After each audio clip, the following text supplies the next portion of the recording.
Fala, família corintiana! Vamos para mais um vídeo do canal. Quem curtiu dá like, segue o canal para mais informações. E bora pro vídeo. Falar do Corinthians, timão que venceu na estreia de Ramon Dias e tá se reforçando, hein? Tem mais gente chegando. Vamos conversar com o Fernando Vidotto. Boa tarde, Nando. Reforço na zaga, né? É isso, Andreoli. Boa tarde para você, boa tarde a todos. A gente está aqui na entrada de imprensa do CT Joaquim Grava, onde daqui a pouquinho vai ser apresentado o terceiro reforço do Corinthians nessa janela de transferências. É o zagueiro André Ramalho. Ele tem 32 anos, não é muito conhecido aqui no futebol brasileiro. Ele passou pelas bases do São Paulo, do Palmeiras e do RB Brasil, mas profissionalmente jogou apenas no exterior, na Áustria, na Alemanha e nas últimas 2 temporadas defendeu o PSV da Holanda. Foi inclusive campeão holandês. Ele fez 46 jogos, sendo 40 como titular e 3 gols pelo PSV na última temporada. Além do André Ramalho, o Corinthians contratou o goleiro Hugo Souza, o meio-campista Alex Santana. Ambos foram titulares na vitória contra o Criciúma na terça-feira. E o Timão está muito próximo de anunciar o volante Charles. Ele que passou pelo Internacional, pelo Ceará, estava no futebol dinamarquês. Deve chegar no Brasil nos próximos dias para fazer exames e assinar. Andreoli. Perfeito, Nandinho. Obrigado pelas suas informações. Pô, Aline, você tá aqui no dia certo, na hora certa, pra comentar de zagueiro com você mesmo. André Ramalho. Bom zagueiro, experiente, é líder e tem uma saída de bola excelente, algo que o Corinthians precisa muito. Vou falar, o zagueiro que chegar, o torcedor corintiano tá sorrindo também, né, Aline? Vamos combinar, né? Me perguntando sobre o Gustavo Cuejar, informação do Samir Carvalho, que também teve um acréscimo aí do Marco Belo recentemente, que foi a ligação do Ramon Dias para o Cuejar, para que, enfim, sentir do jogador se ele quer voltar para o Brasil e se ele jogaria no Corinthians. E a resposta foi muito positiva, de que o Cuejar, sim, já aceitou, topa jogar, topa reduzir o salário, aí foi o Samir que informou, né? Ele topa inclusive reduzir o salário, porque ele ganha uma Babilônia lá no Al-Shabaab, mas tem um probleminha. Ele tem contrato até metade de 2026. O Inter estava praticamente fechado com esse jogador, acho que no ano passado, mas é difícil negociar com os árabes, né? Então, assim, nesse momento, o que o Cuejar entregou para o Corinthians e para Ramon Dias? Eu topo, eu volto, eu reduzo o salário, só que eu custo 4 milhões de euros, basta você pagar para o Al-Shabaab.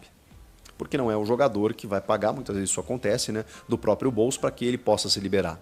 Chegando ao final do contrato, até pode haver uma conversa de liberação, vamos rescindir aí, faltam 6 meses e tudo mais, daqui a pouco eu assino um pré-contrato e saio de graça daqui a 6 meses, vamos fazer uma rescisãozinha agora, eu deixo de receber alguma coisa e tal. Enfim, esse acerto muitas vezes o jogador consegue, mas a gente está falando aí de mais 2 anos, junho de 2026, mais 2 anos de contrato. Então eles não vão liberar tão facilmente. E aí você precisa negociar. Então o Corinthians pode negociar, porque 4 milhões de euros a gente está falando aí de quase 30 milhões de reais para um jogador já acima de 30 anos, mas um senhor jogador, né? Arrumaria o meio-campo do Corinthians, jogava muito Flamengo também.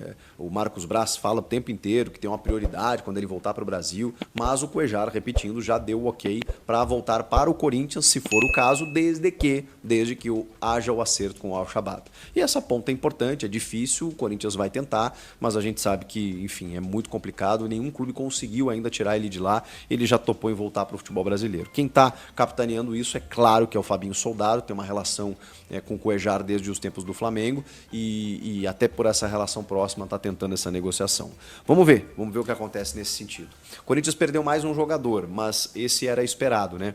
O Gustavo Mosquito, que já estava fora dos planos, que já tinha pedido, inclusive, a sua rescisão de contrato, né? Enfim, de forma unilateral por conta do não pagamento de fundo de garantia, ele e o Arthur Souza, só que no momento em que ele tinha pedido isso na justiça, a justiça tinha negado, pois ele conseguiu uma liminar que deferiu dessa vez a rescisão de contrato e inclusive essa rescisão já foi publicada no BID, então o Mosquito já não é mais jogador do Corinthians, o Arthur Souza não teve o seu pedido atendido, então ele segue ainda vinculado ao Corinthians, não sei de que forma, não sei de que clima, não sei de que maneira, não está obviamente sendo aproveitado, porque tem uma questão jurídica aí para ser resolvida, mas o Mosquito sim resolveu em partes, ele conseguiu a liberação para poder defender outro clube e a rescisão contratual via liminar, mas ele ainda não teve a causa ganha na Justiça do Trabalho. Esse é um processo que vai se estender e dificilmente o Corinthians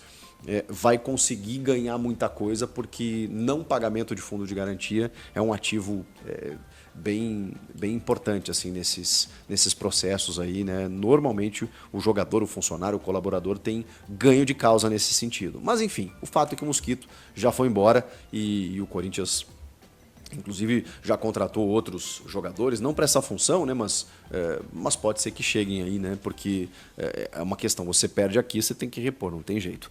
Teve uma multa ao zagueiro Kaká.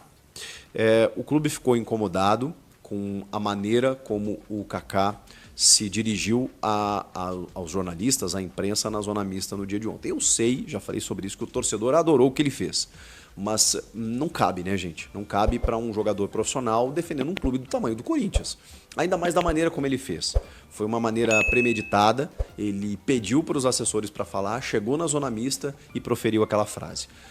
E aí, vou repetir aqui o que eu já falei, se ele está incomodado com algum jornalista, não tem problema nenhum, vai lá, cita o nome do cara, a gente tem um microfone, a gente fala dos caras, por que eles não podem falar da gente? Eu defendo essa liberdade, essa trocação, tá tudo certo. Mas quando ele generaliza, e com ofensa, né, com baixo nível, e muita gente nem entendeu, né, porque o Kaká é uma liderança positiva, segundo muitos, lá dentro do clube, um cara que chegou entendendo a realidade do clube, entendendo a dimensão que o clube tem e, assim, perdeu a cabeça, né? Tava com a cabeça cheia por coisas que eu vi no vestiário, sei lá, chegou ali, disparou contra todo mundo que estava ali. Inclusive, ele se desculpou depois numa nota, aí não sei se foi nota de assessoria, não sei se ele se arrependeu, não sei se ele fez aquilo meio que tipo, tá bom, vou me desculpar para colocar panos quentes, ou se ele realmente pensa isso. Segundo algumas informações, ele realmente está arrependido, ele realmente estava muito de cabeça quente, não é perfil dele fazer esse tipo de coisa, e ele acabou explodindo ali daquela maneira. Mas como eu disse, não foi algo no impulso, ele premeditou. Ele saiu do vestiário disposto a fazer aquilo e acabou fazendo, e realmente não cabe, depois de uma vitória, depois dele ter marcado o gol da vitória, depois do time ter estreado um novo técnico, meio que chamou o holofote para si e de uma forma negativa, né? Não tinha por que fazer isso. O clube o multou financeiramente, segundo o GE. Globo. Claro que com valores não revelados e tal, mas, bom, vocês vão lembrar que teve uma cartilha, né, elaborada pela principal organizada, Gaviões da Fiel, para os jogadores, né, e uma delas era postura, defender o clube, cuidar da rede social, não sei o que e tal. Não é um comportamento que a gente, né, ache aceitável, né? Pelo menos eu penso assim, eu sei que o torcedor adora quando chega a imprensa, eu sei. Mas não dá, gente. Dessa maneira não dá, ainda mais generalizando. Novos rumos podem ser tomados dentro de campo. São jogadores inteligentes que te dão a possibilidade de jogar taticamente com formas diferentes. Ramon Dias ficou contente com o que viu neste pouco tempo de trabalho e, claro, pela vitória na última terça-feira. Hugo Souza e Alex Santana foram muito elogiados pelo argentino, que também já colocou lá em cima o zagueiro André Ramalho, terceiro reforço desta janela e que ainda nem jogou. Ramalho necessita poner-se bem fisicamente. Ramalho precisa melhorar fisicamente, tem uma qualidade extraordinária. Creio que foi um acerto da diretoria trazer um jogador deste tipo. E do manager de trazer este tipo de jogador. Elogios aos jogadores, à torcida, beleza. Mas reforços são necessários. O volante Charles, que atua no futebol dinamarquês, está próximo de ser anunciado. A situação é complicada do time, mesmo se tratando de mais um encantador desafio na carreira do vitorioso treinador. E me gustam os equipos grandes. Eu gosto dos clubes grandes, me encantam porque gosto de brigar por coisas e sei que o Corinthians vai dar a mim e a minha comissão a possibilidade de lutar para ganhar algo. Estamos falando muito com a diretoria sobre reforços, porque precisamos. Com o manager, com o presidente, de tratar de reforçar o equipo porque lo necessitamos. Todos que se empenharem terão oportunidades. Ramon Dias já deixou isso claro.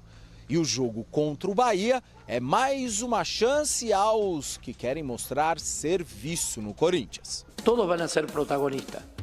Me gusta que... Todos vão ser protagonistas. Eu gosto. Hoje haverá a competição entre todos na parte defensiva, meio-campo e ataque.